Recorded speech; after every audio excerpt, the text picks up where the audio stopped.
قرآن و حدیث کی روشنی میں ایصال ثواب سے مراد یہ ہے کہ کوئی شخص اپنے نیک اعمال کا ثواب کسی دوسرے کو پہنچانے کی نیت کرے، چاہے وہ زندہ ہو یا فوت شدہ۔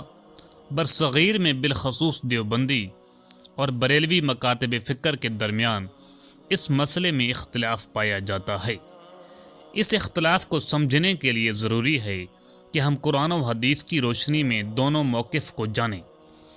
ایصال ثواب پر قرآن سے دلائل: سورہ النجم آیت نمبر 39۔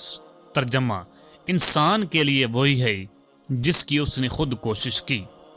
دیوبندی حضرات اس آیت سے یہ استدلال کرتے ہیں کہ اصل اجر انسان کو اسی عمل کا ملتا ہے جو اس نے خود کیا ہو، البتہ بعض ایسے اعمال ہیں جن کی حدیث سے اجازت ثابت ہے، جبکہ بریلوی علماء فرماتے ہیں کہ یہ آیت اصولی قاعدہ بیان کرتی ہے، لیکن حدیث کی روشنی میں اس سے استثناء موجود ہے۔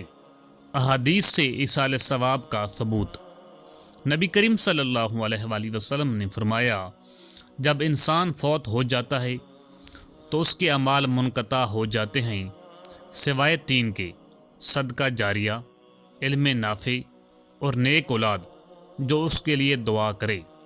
مسلم۔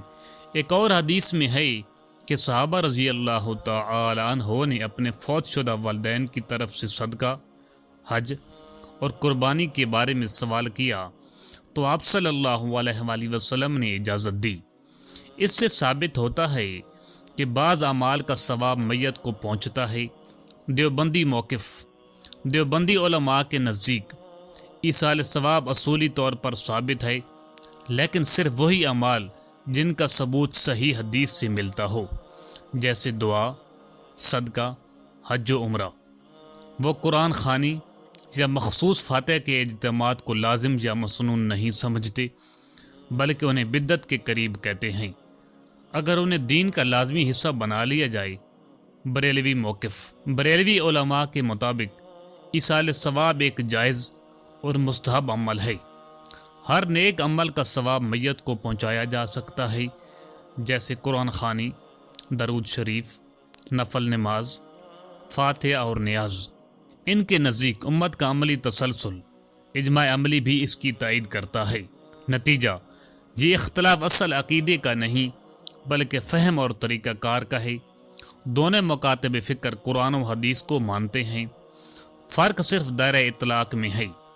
ہمیں چاہیے کہ ایک دوسرے کی نیت پر شک نہ کرے، اختلاف کو لڑائی کا سبب نہ بنائیں، امت کی وحدت کو مقدم رکھیں۔